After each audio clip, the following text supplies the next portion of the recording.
see that? Yeah, I can. Good. All right. Take it away, Leif. Okay. So I think it was a few months ago now, I did a talk on the data taxonomy project, which was a fairly big, widely scoped thing, fairly nascent at the time, to organize our telemetry knowledge and sort of, categorize probes, develop some documentation that's easy to contribute to, and hopefully kind of develop maybe sort of almost a centralized source of truth, which I recognize is quite a difficult thing to do with telemetry, right? Because there are just many pieces to it. There is what happens with the client when we record telemetry. There is how it's handled in the data pipeline. There's how consumers of the data, like data scientists, analysts, and product managers use the data. It's a complicated problem. So what we're going to talk about today is kind of one piece of that I think is going to be super, super useful for consumers of data in particular. And it's going to be hopefully a knowledge repository that people can easily contribute to and that people can hopefully trust when they need to get an answer from our telemetry. It's a giant collection of telemetry, but don't know exactly how to handle the probes that we record. So what we're going to be talking about, and Will is going to do most of the cool parts because he built this awesome thing, this project called the Glean Annotations, which basically is a metadata layer, very flexible metadata layer on top of the Glean dictionary that allows people to sort of comment on how probes behave and add links to reports and queries that will hopefully save people a lot of time when they're trying to use our data. Okay, so let's go to the next slide. So this is one problem that I face pretty frequently, and if you're a data consumer, you face pretty frequently. You are handling a new probe that you may have not used before. You feel like there's a good likelihood that you don't totally understand how it works, and if there's any sort of hidden variables that you have to account for example, when you're doing analysis. And you know that somebody probably knows about how this probe works, but you don't exactly know who to ask. So maybe you go to Slack and you post in a Slack channel, and there's a good chance you'll get an but you may not always get an answer that way. And we do have docs, and the docs are pretty good. Like we have docs.telemetry.mozilla.com, I think. And that is great for introductory information, but it's also a little bit hard to contribute to on an ongoing basis. It's not really built for the particulars of, let's say, how this one telemetry probe behaves and how you should handle this one particular thing during analysis time. So to illustrate this, I'm going to use kind of a more or less true real life example. So next slide. We have a product manager who is trying to answer a question. And they basically want to know what percent of our Firefox for iOS daily active users, so our DAO, have Firefox set as their default browser. So that's a pretty concrete question. I feel like, okay, let's see if we can answer that. Let's say they're asking me. And the first thing I do is I go to the Glean dictionary and I find this probe. And or maybe somebody tells me that this is the best probe that we have. So I go and I read about it, and it says it counts the number of times the app is opened from an external link, implying the client has Firefox set as a default browser. So this is not quite the ideal thing, but it seems like it'll be the best data that I can get on whether or not a Firefox for iOS user has the browser set as default. And so I think, okay, this is some pretty good information, but this is probably not quite enough information for me, especially if I'm not super familiar with telemetry, but maybe can write some SQL. This is maybe not quite enough for me to write a query on, because this problem looks somewhat simple, but it's actually has some hidden problems, right? Like, how do we count actually iOS DAO? I've got to figure that out first. And then I've got to figure out how I'm going to handle this particular probe. It doesn't seem to like it's going to capture all the situations in which the the app is opened as default. It's only going to capture some of them. So I'm going to have to frame this result as kind of like an estimate or maybe a lower bound on the percentage of users who have Firefox set as their default on iOS. So there seems like there could be some tricky things here, and I would like to start out with something that people have done already, hopefully, and not have to reinvent the wheel and potentially make a lot of mistakes and misinterpretations. So what I typically do at this point is I go to the next slide, I guess, is I go to Redash, and there's a lot of queries in Redash. So I type in iOS default, and oh my God, there's 8 pages of queries of probably varying different, it probably has, 50–60% of them probably have nothing to do with what I'm trying to do. Maybe like 20% of them have, something close to it. Maybe it is using the probe, but it's using it in a different way. A lot of them, quite honestly, probably have mistakes in them. A lot of them probably aren't finished. I don't really know how to sort through this. I'm not going to go through 8 pages of stuff. So that's a little unfortunate. But maybe the next thing I do is as I look through some names on this list, and maybe I go to Slack and ask some of these people, I was like, have you ever dealt with this? And then eventually, I'm going to get to a query, a starting place that I trust, because it's using the data that I'm looking for, and it's probably it's written by somebody who I know knows what they're talking about when it comes to this probe. But that's just not an ideal situation, right? There should be, ideally, a place where I can go that is a repository of queries of idiosyncratic knowledge that would make this process a lot more efficient. And hopefully it would be a place where things are more or less vetted, number one, but are easy to contribute to. So let's go to the next slide. And this is exactly sort of one of the main problems this Glean Annotations project is trying to solve. We need a source of information that's relatively easy to contribute to. And it's hopefully collected in a place that people already know about. So we don't have this problem of like advertising where this new resource is and getting adoption of a new resource because it's something that people already use. So it's just going to be extra information that sort of appears in the place that people expect it. And also, finally, it's a thing that is lightweight reviewed, but is still reviewed. So it's not a totally unfiltered list of query results, essentially, from Redash. It's something that's actually been intentionally curated to some extent and reviewed somewhat. So with that, I think that's the goal of this project, and I will let Will take over and explain exactly how we've and how he especially has approached solving these problems. All right, so let's move to the next slide. Okay, so here's the solution. So to build this out, we chose Git, which, as all of you know, is a technology renowned worldwide for its ease of use and shallow learning curve. Everyone loves it. Everyone finds it easy. Okay, seriously. Okay, I understand why Git might seem like a strange choice at first for this, and I understand your reticence about it, if that's what you're feeling right now. But there's a couple of reasons why I chose this technology. So first, architecturally, a Git-based approach fits in with other parts of our data pipeline. It's not like a foreign thing. We understand how to use it and deploy it and integrate it with other things that we've built. Second, Git or GitHub has a well-defined model for proposing changes and getting peer review, which, as Leif pointed out, is an important part of making sure our metadata is useful and consistent. And third, maybe most importantly, creating a GitHub repository and some very basic tooling around it is a relatively inexpensive way of proving out a system like this.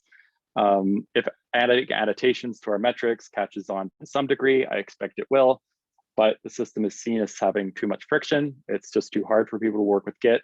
We can always add or change things later, but this is sort of like a low commitment way of testing out the ideas.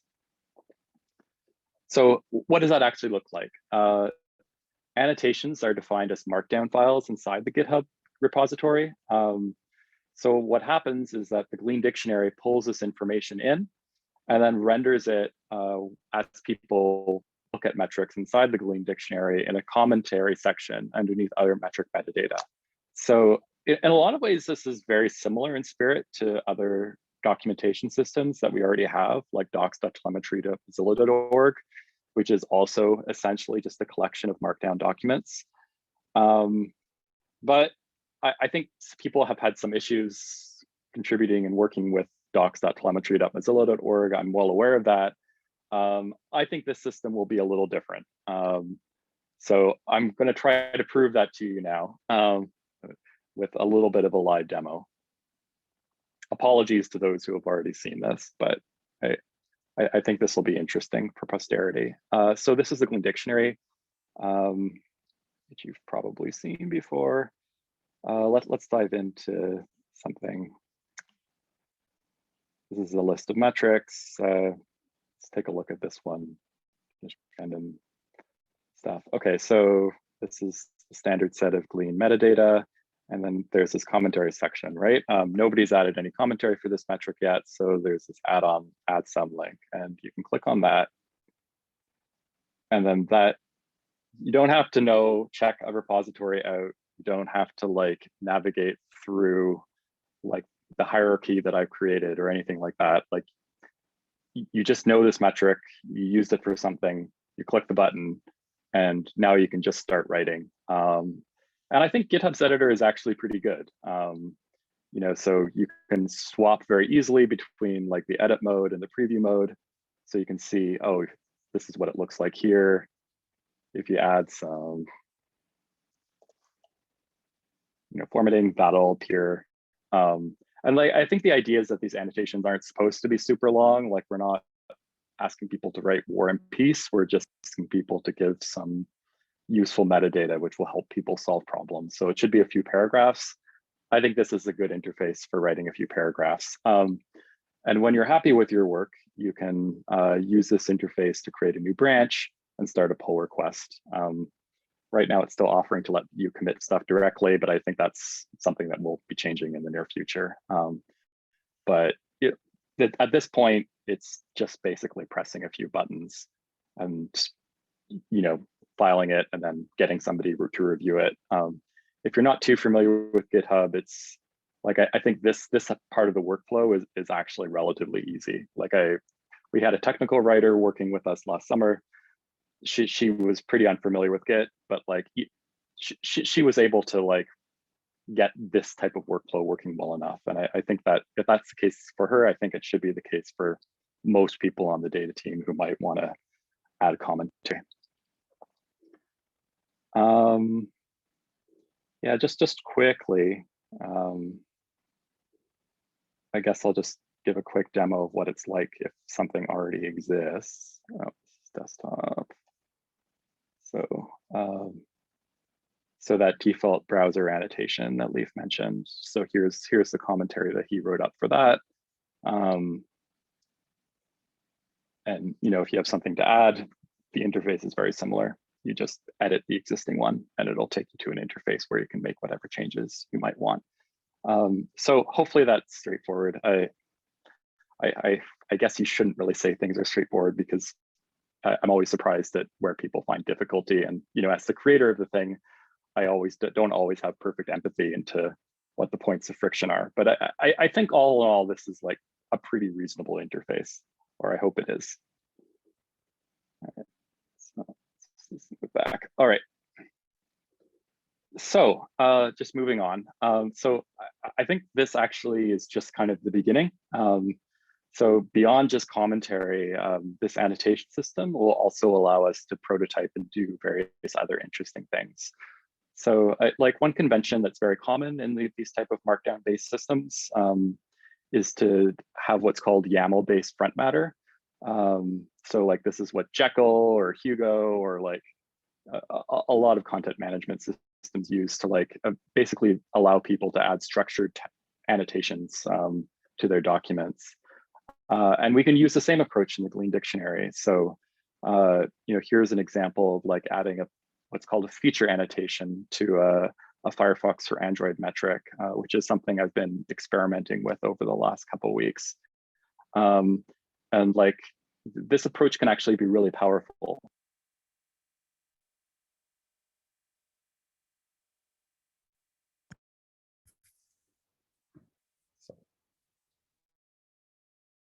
Can people hear me? Yep. Okay, sorry, I lost audio for a second. So as an experiment, I scraped the data review section of the Phoenix Glean metrics, and those usually link to a GitHub pull request. The Phoenix developers are usually pretty good about annotating any pull requests they make with the feature area of the product that they correspond to. So what we can do in this case is we can pull those feature labels out and then attach them to the metrics in the way that I just demonstrated in the previous slide. After doing so, we can modify the Glean dictionary to render this information. And then when using the Glean dictionary or any other tool that's actually looking at these metrics, it's pretty easy to see at a glance which metrics, for example, have to do with the search feature, which is one of the classifications that the Firefox for Android developers came up with. And then like sort of at a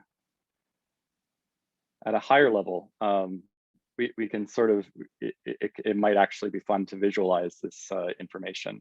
So using observable, I tried to sort of get a window into what we decided to instrument in Firefox for Android. So this is a Venn diagram of our metrics feature classifications and what they overlap.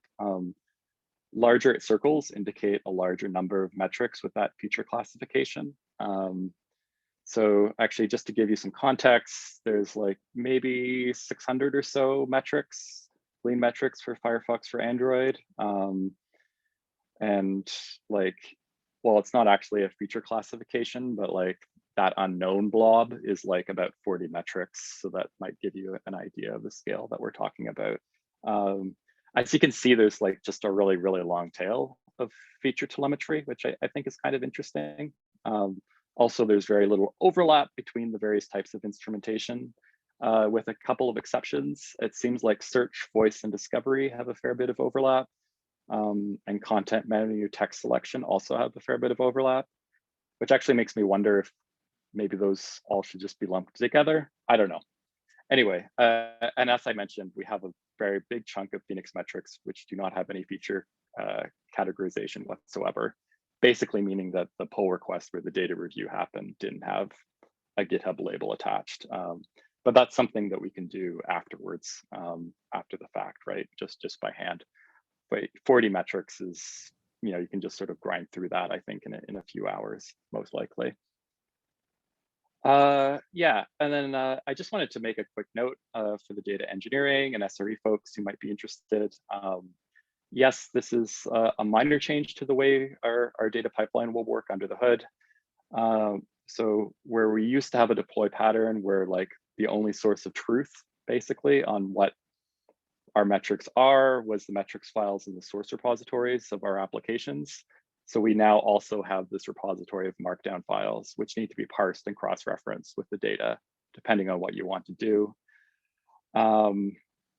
So in much the same way as we generate a JSON representation of the metrics files in the probe scraper repository for later transformation into BigQuery tables, with Glean Annotations, we generate a similar JSON representation of the markdown for easy consumption by the Glean dictionary. I anticipate that in the future, the Glean dictionary won't be the only consumer of this information. In particular, I imagine some of the annotations we're going to add are going to be really useful for giving more context for people doing looker explores. So I'm kind of excited to start exploring that in the near future. Unanswered questions. So the first one is, which I think we have some tentative answers on, but we're still not sure, is how useful is this going to be to people really? I think we're just really only going to know with time at this point, but I'm going to be watching Slack for some people citing stuff and helping each other out with this tool, as well as looking at the Google Analytics we have for the Glean dictionary to see how usage tracks over time. And then, of course, a necessary precondition for usage is actually having these annotations. And we'll only have these annotations if people decide it's worth their while to write and maintain them. And I think that's really like as much a cultural question as a technical one. Like, how do you want to spend your time? I think it's a worthy way of spending your time, right? Like it's hopefully not a lot of effort, And the work that you do here could potentially really help out like either a present or a future coworker. So yeah, but I think we'll just have to see how it works out. So yeah, thanks for listening. And thanks especially to Krupa for starting this whole effort off. I don't think we'd be in this spot if it wasn't for her initiative. Also Sue, Corey, Marissa from data science, who gave a lot of valuable feedback to Leif's original proposal, which is kind of reflected in the work that I just showed. Jeff, who also helped design and comment on the technical specification for this, and Mike Dropboom for the same thing. So yeah, I'd love to hear your opinions on this. First question, how useful might this be to you? And second question, is this worth spending a doc days on or part of one? The next one is coming up on April 29th. I think it would be great to block out an hour or two and just work together on developing our sort of first set of annotations using this system. So that's the talk. And I'm ready for questions, or we're ready for questions if people have any. Awesome. Thank you, Will. I personally think that using doc days for this is a great idea, so do it. Does anybody have any questions or comments for Will? Or Leif?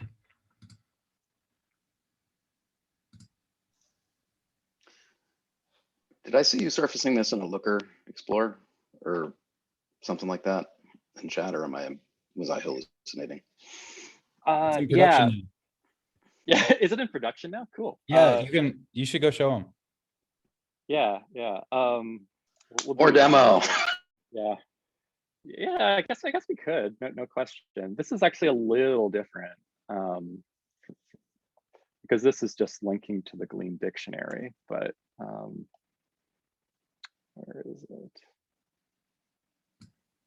Firefox for iOS. It's unified metrics, right? We still see your slide. We don't see the Looker. Oh, I'm on the wrong. Sorry about that. That's okay. Here, let me stop sharing and look it up real quick.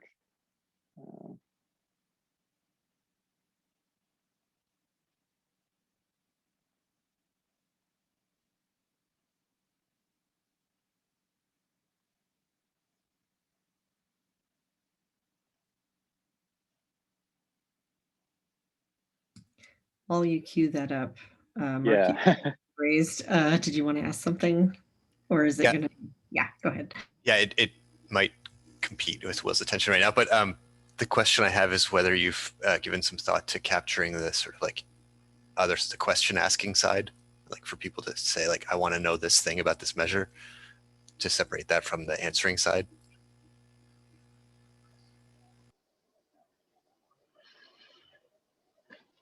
Oh, so to document the question answering in a way that we can answer later. Yeah, like say you don't know the answer, but you wish there was something here, and then somebody else could go and look through those and answer them. Yeah, that's interesting. Maybe we could have like a specific flag that people put in the markdown file that we could filter for and prioritize those. That's actually a really good idea. I had not thought of that at all. A GitHub native way to do that could be issues, encouraging people to file issues, which is almost as nice as editing annotations. Yeah, or they actually have a good discussions feature lately. I've seen that been used really effectively in open source projects, which are sort of like issues, except they're not saying I have a problem with this software. It's more like I have a question about this thing. But it might be a helpful way to prioritize which ones to pay attention to if other people if they have unanswered questions that people can answer.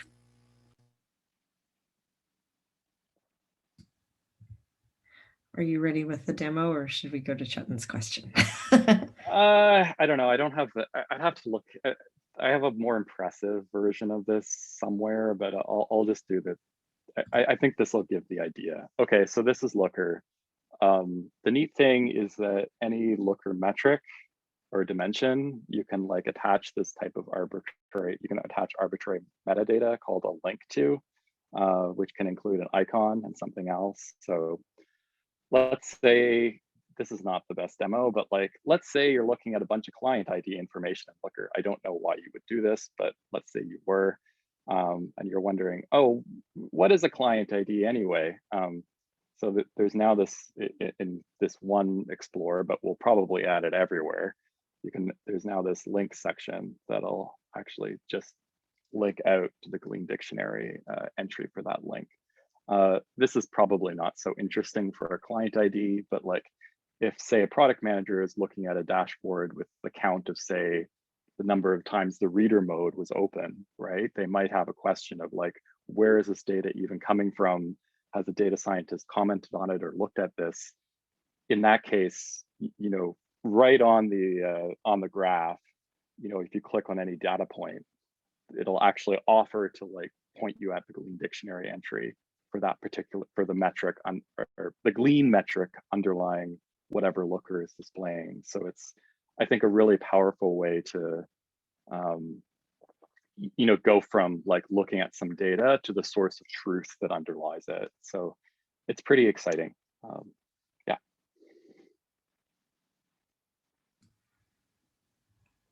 That's awesome. Chetan, do you want to ask your question? I would. So, I mean, in this visualization right here that you can see, the description and the commentary are very visually distinct in that they are in completely different locations. How do you see the interplay between these two things? Because before Glean Annotations, or Glean Annotations, as I'm trying to make them be called, before Glean Annotations, the description would be where this goes, and editing the description is one of the problems that results in this being the solution. So how do you see that interplay? How do you see, I mean, description still has ultimate prominence here. Yeah. I think that's a good point. It's something I've thought about. Like actually with the feature stuff I was talking about, like I was kind of thinking, should that actually be in the annotations repository, or does that belong in the Glean metrics files itself? And I think Glean Annotations or Glean Annotations is like a good way to sort of prototype a little bit in a low friction way, you know, knowledge that may eventually make its way back into the metrics description.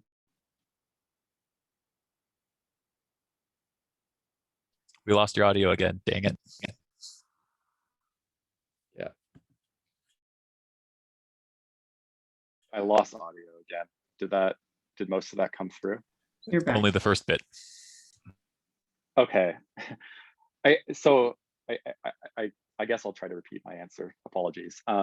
Like I think there's kind of room for both, right? And I think this is a much lower friction way to update things, like asking, say, even me, I would be kind of reluctant to go into Firefox and like go through filing a fabricator request to update the description, right? Like that's just like, I don't do it very often. So it usually takes me half an hour anytime I mess around there. Whereas Glean Annotations, I can do that in a much lower friction way. But I think there's no reason that once you add like an annotation and you find that it's helpful, that you couldn't go back to the original source of truth, or somebody else could go back to the original source of truth and modify it. And I think the same might be especially true for some of the structured annotation work that I'm doing, right? Like, I think there's a good argument that a feature label, for example, or like that, especially one that corresponds to something in the issue tracker, actually belongs in the ultimate source of truth. But like prototyping this type of stuff in the Glean dictionary or in the Glean Annotations, I think makes a lot of sense, because I don't have to get buy-in from a million people to do it, right? Like we can test it out here. I only need a few people to buy into the idea. And then if we find it's really helpful and the developers find it useful, then we can move it into the ultimate source of truth. I don't know, does that answer your question? It most certainly does. I worry that data descriptions are going to be immutable and remain immutable. And maybe that's an okay way of doing it and treating annotations as a separate additional layer of truth on that. But I am very excited to see where this goes. And I love the sort of the emotion I'm getting, which is that we're all excited to see how this evolves into a culture of annotating. And I think that's where the cool stuff's gonna really kick in. So I just want to see more. Thank you. Yeah, me too. Thanks. See, Eric raised a hand. Yeah, I've been spending the last few minutes thinking about Mark's point about the asking of questions. And I guess my question for this group, the questions that come in could be on an individual metric, on a derived metric, on a set of metrics that is either raw or derived. My experience has been more of I'm asking questions on either a number of metrics or on higher level derived metrics typically, but that, sort of my biased perspective on this, I don't have a sense on what is the relative frequency at which questions of those types are asked and who's asking them. Because I think I would assume that questions on individual probes are more likely to be asked by members of this audience, which would lead us to sort of one implementation, but may not be the best way to facilitate asking or answering questions or the capturing of questions from other audiences. So I don't know if others have thoughts on this, but that's sort of the breakdown that occurred to me. I'm also watching the chat is wonderful today.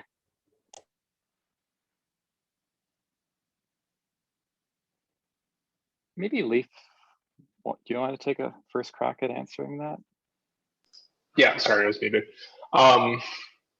This is something that we talked quite a bit about in the earlier stages of the data taxonomy project. This difference between, there's the thing that's recorded by the client, the probe, and then maybe we transform it and juggle it around and add it to other things and divide it by 10 for some reason, and then we get the ultimate metric that's displayed to stakeholders.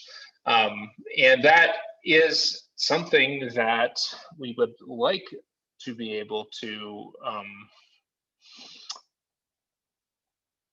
that is a problem that we would like to be able to help with. I think that for now, like Will said, this is very much a prototype. Every derived metric ultimately does come down to a probe or a set of probes. And I kind of want to say, as a data scientist, like a single metric that would be plotted, let's say in Looker or Redash, is usually a transformation of just one probe. That's a bit of a weasel answer, but that's generally tends to be the truth. And we hope that sort of, or if it's more than one probe, there's kind of one probe that is at the heart of it, I would say. So the hope is that we can use these annotations to capture the majority of the derived metrics, so that if we use, for example, I'm trying to think of a relevant example here. I guess one could be, we have this notion of core active, right, on desktop. We don't have that yet for mobile, and this is only Glean, but let's say we did have that notion for mobile clients. We have a restriction on that. That is, you have to be browsing at least one URI per day. So the total number of URIs that we measure for each client has to be greater than 1 in order for you to count to this measure. I think it would be appropriate for us to annotate, the URI count probe specifically, saying, hey, this is the thing that we use to determine partly what a core active is, and then maybe at that point link out to an official definition or something like that, so people know at least that this probe is at least contributing to this metric, even though it doesn't fully determine it. And that's not a perfect solution, but I think that creating I don't know if this would be the requirement, but we would have to, if we were going to have a sort of list of sanction derived metrics, that is a bit of a higher level piece of documentation that probably changes quite a bit, honestly, in my experience. We would maybe have to consider a different piece of documentation for that, if we really wanted to have a kind of source of truth for those things. But I think this can do maybe 80% of the work, but we don't know yet. We just have to see how people use it. I hope that's a very long-winded answer, but that's kind of my gut feeling about how this would address like questions about higher order things. I think even in Glean Annotations, having a note that that particular probe contributed to a downstream metric would be really valuable for things like, oh, this probe's about to expire would also be valuable to know too, right? That's a really cool idea. I see that as a nice extension of the feature annotations work as well, more structured annotations where you can sort of have different teams put ref counts on probes and say, don't let this die because this is important to these 8 teams. Yeah. And so whoever is the person who is willing to deal with Mozilla Central and renew this probe, you should. Or don't redefine it or something. Oh, yes. And if you change it, notify these 8 teams. Like search counts, they changed that so that it happens after the page loads now instead of immediately when you hit enter in the URL bar. That broke a couple of tests for us on the client side, but I don't even know what sort of nonsense it caused in data analysis. Good grief. But I mean, that happened like a year and a half ago, so all that should have shaken out by now. Sorry, I'm sorry. Not news you should get in a Friday. I'm sorry. This happened ages ago. This happened like 18 months ago. Oh. Cool. This is great. Any other comments or questions before we wrap? Or next step? Next steps is we all get together on doc days, right? Awesome. Okay, if there aren't any other last lingering questions, this is really awesome. Remember, this is going on YouTube, so if you don't want that, let Will know if you've asked questions. Talk to you all soon. Have a good Friday. Have a good weekend. Bye.